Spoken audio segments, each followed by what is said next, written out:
हाल मचा रहे हैं। किस तरीके से वहां पर लव जिहाद, कन्वर्जन, ऐसे इल्जाम लगाकर जो पढ़े लिखे बच्चे हैं उन बच्चों को नौकरियों से कैसा निकाला जाए, ये साजिश चल रही है। पुलिस भी कैसा काम कर रही है ये आप हर रोज देख रहे हैं। महज कुछ मीडिया वाले कुछ दिखा देते हैं और पुलिस वाले एफआईआर सीधा रजिस्टर कर देते हैं। कोई इंक्वायरी नहीं, कोई इन्वेस्टिगेशन नहीं, बस टीवी के ऊपर दिख गया, दो चार संगठन आके जिंदाबाद मुर्दाबाद के नारे लगा देते हैं और एफआईआर रजिस्टर। पढ़े लिखे बच्चे जिन्होंने आईटी की डिग्रियां हासिल की है, पढ़ी हुई बच्ची हमारी निदा खान हामिला है, लेकिन उसको इस तरीके से मीडिया में दिखाया जा रहा है। तो इस इंतजार में आते हैं कि ये कौन सा भड़काऊ भाषण करके जाने वाले हैं करके। 2-3 दिन तक फिर इनकी दुकान अपने पे चलती है। फिर जाएंगे, बोले इम्तियाज जलील ने ऐसा बोला, इम्तियाज जलील ने इनके खिलाफ बोला, आपका क्या कहना है? तो महाराष्ट्र में तो इनके चिल्ले पिल्ले कितने घूम रहे हैं आप जानते ही हैं। इनकी सुबह दोपहर शाम होती है तो काय के लिए होती है? हिंदू मुस्लिम करते रहो, हिंदू मुस्लिम करते रहो, और इनके पास कोई काम नहीं बचा हुआ है। और इनमें ज्यादातर भाजपा वाले हैं। एक जो उनका नेता है वो इतना सा है, यकीन मानिए। राज्यसभा के मेंबर ऑफ पार्लियामेंट 7 ये पूरे के पूरे निकलते हैं और भारतीय जनता पार्टी में चले जाते हैं। ये सब हो रहा है, लेकिन भाजपा की बी टीम का इल्जाम किस पर लगाया जा रहा है? तो हम पर लगाया जा रहा है। एक हम ही है जो आज डटकर खड़े हुए हैं, जो डटकर लड़ रहे हैं, और इंशाल्लाह आप लोगों की दुआएं, आप लोगों का साथ रहा तो पूरी मजबूती के साथ आगे भी लड़ते रहेंगे इंशाल्लाह। देखो चाचा पीछे से चिल्ला रहे नेपाली है करके।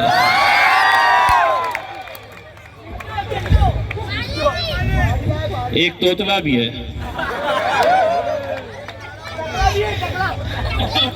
उसको वहां पे जाके देंगे उत्तर प्रदेश के। मैं आज जो आपके बीच में आया हूं वो सिर्फ ये इल्तिजा करने के लिए आया हूं कि आने वाला वक्त बहुत मुश्किलों का है। नए नए किस्म के कानून लाए जा रहे हैं। हमारे मुंब्रा के कॉरपोरेटर साहब ने, हमारी खुशनसीबी है कि हम भारत देश में रहते हैं।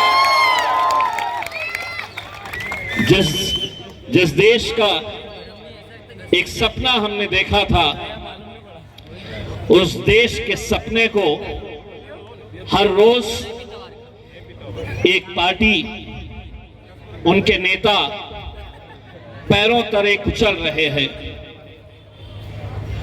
मुझे न नाम बताने की जरूरत है, न आपको समझाने की जरूरत है। इस मुल्क के अंदर अगर आज कोई सियासी जमात, कोई सियासी पार्टी नफरतों का बाजार इस मुल्क के अंदर चला रही है तो उस पार्टी का नाम है भारतीय जनता पार्टी।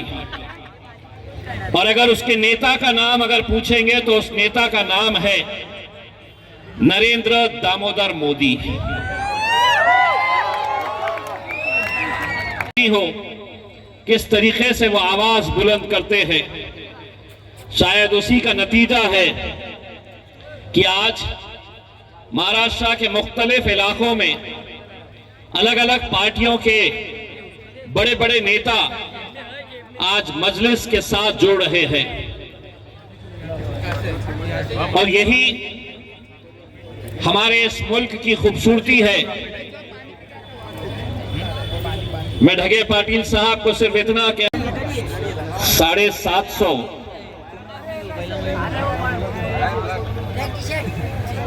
तकरीबन 750 कांग्रेस के उम्मीदवार जिन्होंने कांग्रेस का एबी फॉर्म लिए, लड़ने की इच्छा जाहिर किए, विड्रॉल का जिस दिन डेट थी 750 उम्मीदवारों ने तुम अपना त्योहार मनाओ, हम अपना त्योहार मनाते। आज इस कार्यक्रम के अंदर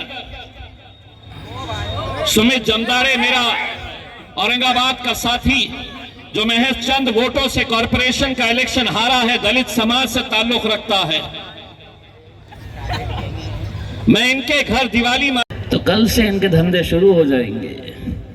एमआईएम वाला आया था, तलोजा में आकर भड़काऊ भाषण देकर गया है, लेकिन मैं भी समझ गए अब हम तुमको कैसा हैंडल करना है। इतना दिमाग तो हमारे अंदर भी आ गया, इसलिए जो शेर बोलते हैं आधा हम बोलते हैं आधा ये बोलते हैं। वो पीछे पुलिस वाले खड़े हुए हैं, वो इंतजार में रहते हैं कि कब पकड़े इम्तियाज जलील को। इम्तियाज जलील हाथ में आता नहीं है, क्योंकि कायदा वो कानून जो है ना वो सबूत मांगता है, और सबूत हम घंटा देते हैं। तो जितना बोलना होता है उतना बोल के हम निकल जाते हैं। तो इसीलिए मैं राहत इंदौरी साहब का और मेरी माएँ और बहनें, आप लोगों को भी जवाब देना है मेरे साथ। सभी का खून शामिल है यहाँ की मिट्टी में, ये मुल्क तुम्हारे।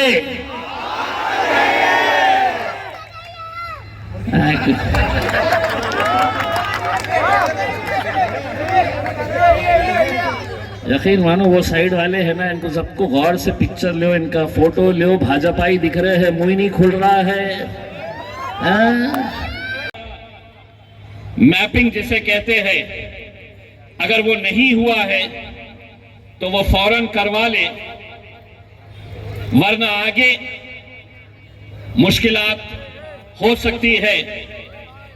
बैरिस्टर असदुद्दीन अवैसी साहब हर 2 दिन में फोन करके पूछते हैं कि कहां पर कितना परसेंटेज हुआ है, क्योंकि वो भी अच्छी तरह से जानते हैं